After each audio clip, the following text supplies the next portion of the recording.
Good morning, everyone. It's Robert from On My Turntable. Hope you're having a great morning this morning. It is Saturday morning, as always, a coffee kind of morning. I hope everyone's doing well. Been a couple of days since I've put out a video. That work thing gets in the way sometimes. Today, I'm not going to do a review. I'm just going to give you my overall thoughts of this wonderful, wonderful box set. And I kind of just said it in the Let It Be sessions, the 5 vinyl set. I chose the vinyl over the CD as much as I love CDs, and I have most of my Beatles stuff on CDs, but I'm slowly replacing them with vinyl, or I don't know about replacing. I'm going to keep the I'm going to keep the remastered versions of the CDs, but I'm slowly replacing or adding to with vinyl. But this box set here, I'm not going to, again, it's not a review because there's been so many reviews done on it. It would just be another long drawn out session. This is more of just a general overview of how I feel about it, whether it was justified, some of the highlights of it, what I thought about it, and yeah. That's what I'm going to do today, and then I'm going to show you my Beatles collection. It's perhaps not as huge as other people out there as far as their collection, but it's all their studio albums, which I love. I love every one of them.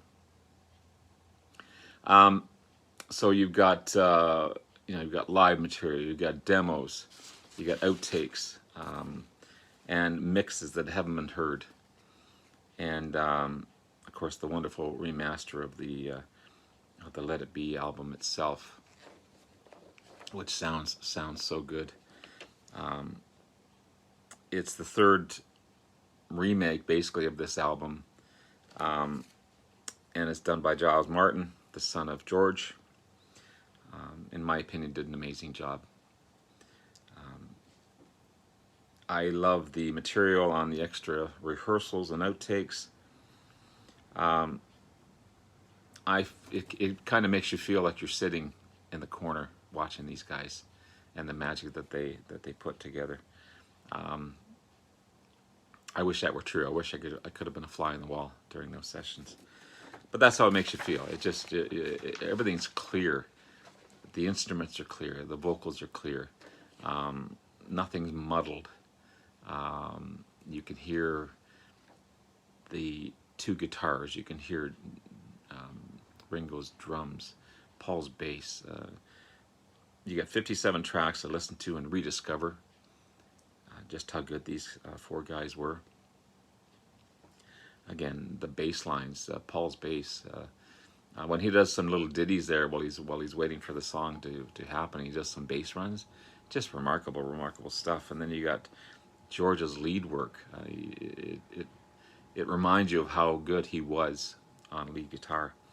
And it goes John's riffs, and Ringo's drumming is just remarkable.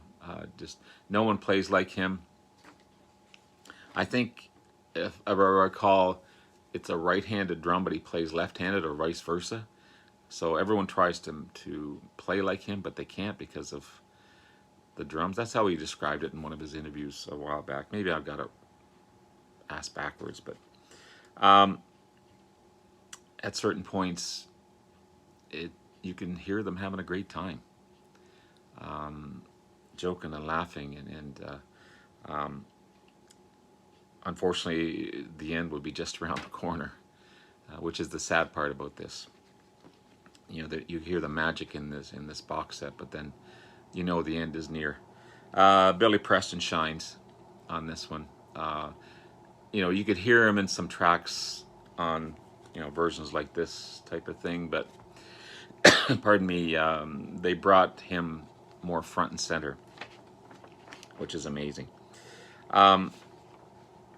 Everyone ranked this album low in the scale, but it gives me a new perspective on this one, and it to me it's right up there with my top 3 or 4 favorite Beatles albums. Every one of them is my favorite. Just some are more favorite than others. Um, classic songs like "Let It Be" and "Across the Universe," "I Me Mine," which I absolutely love. "Get Back," "The Two of Us," and again, you could tell um, they were still friends. They helped each other musically,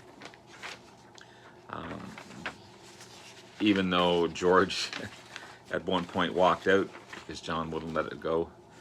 Um, he came back and just did an amazing job. It was awesome to hear "All Things Must Pass" and everyone joining in on that song. You got a cool country style version of "The Two of Us." I love the version of "Oh Darlin'" with Paul and John singing together. It sounded really, really good. Octopus's Garden, even that one was great. It was cool that George helped Ringo with that song. It was really, really cool. One of the best is "Don't Let Me Down," "Dig a Pony," and "I've Got a Feeling" from the Glyn Johns mix. That's a highlight for me on the for sure. And I love when John said, "Come on, I only get 2 notes on this song, on the 'Let It Be,' please me, or please please me." That was a funny moment for sure. "For Your Blue," love it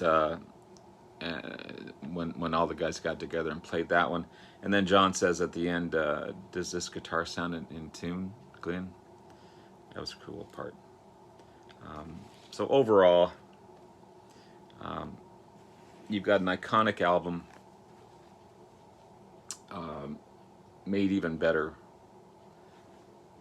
by all these remixes and remasters. You've got everything and anything you want in this session.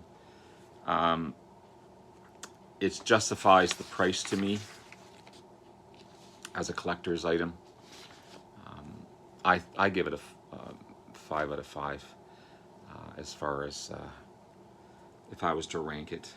And again, right now, it gives me a new respect and perspective on the album and just how good it really was. You take it for granted when you've got so many other albums to listen to, but I've got my top 3. I'm making this now my top 4. Let It Be. That's how I feel about it. I mean, that's everyone has their own opinions, which is cool, and that's the way it should be.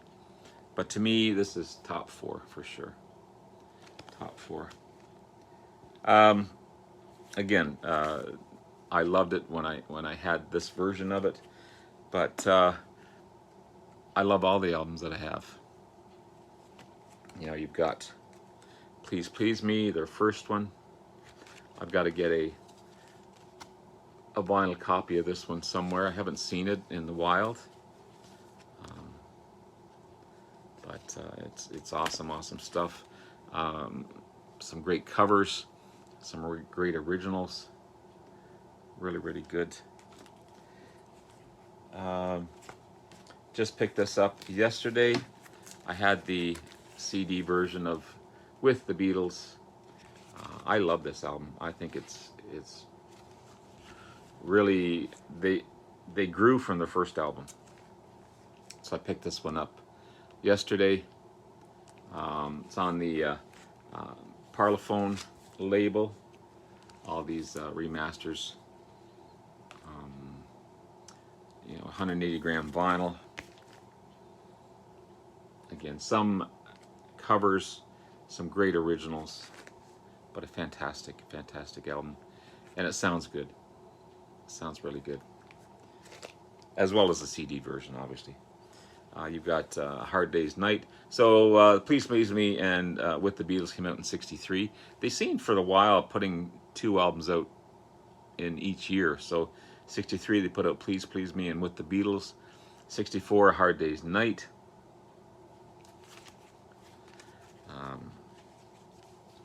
Beautiful photo there of the lads. sounds really, really good. And then in 65, or sorry, 64 again, Beatles for Sale. They look tired in this one. No smiling faces that they normally have. But maybe if I was to rank these albums, I don't like ranking these albums. This would be further down for sure. But still happy to have it. And then you've got 65, Help.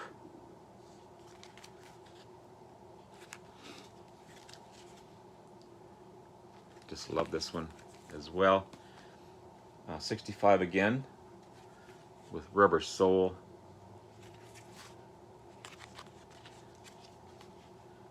It's a classic photo, and I just picked up the remastered version of the album. The hype sticker's on crooked for some reason. I kept the hype sticker on there. Again, on the Parlophone label. Really, really great remaster. That one. My favorite album. I go between. Today is my favorite album. Tomorrow could be Let It Be. Tomorrow could be Abbey Road. Sgt. Pepper's. Revolver.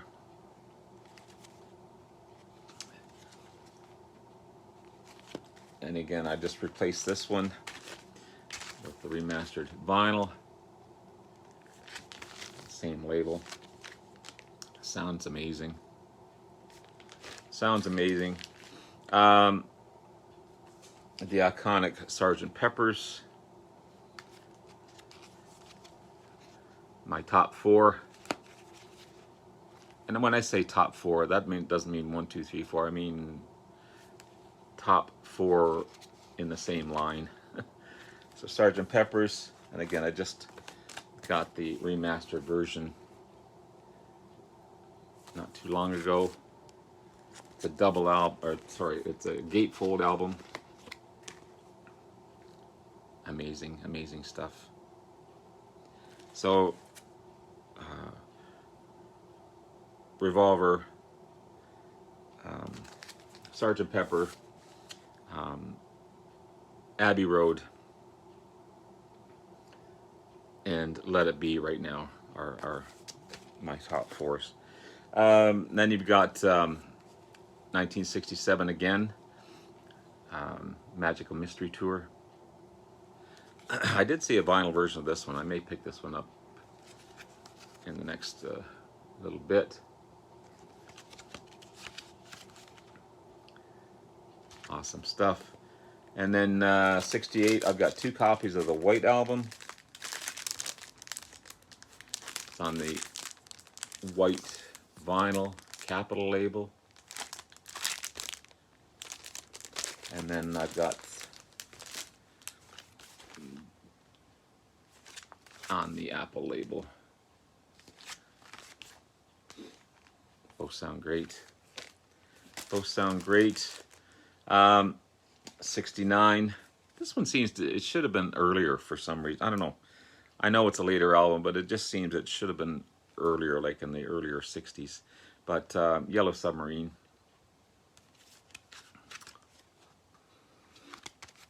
All remastered. Sounds really, really good again. Again, top 4. Abbey Road. Picture behind me. I've got a picture disc up on the wall. I've got a calendar in my kitchen. Fantastic, fantastic album. And I should be receiving my remastered version of it today, but I do have a good copy of it. I can never have enough copies of Abbey Road.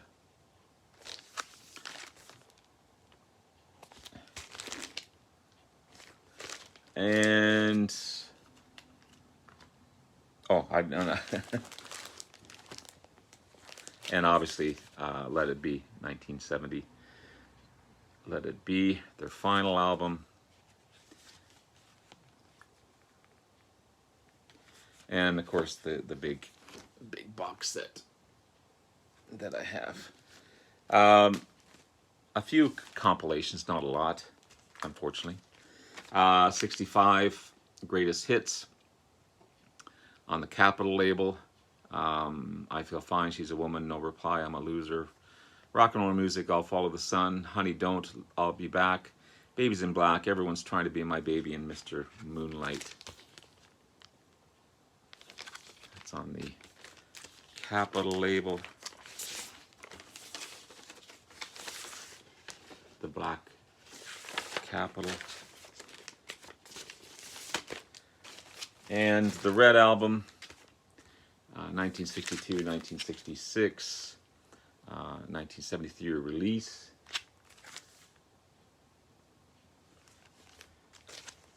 And the Blue Album, 67 to 70.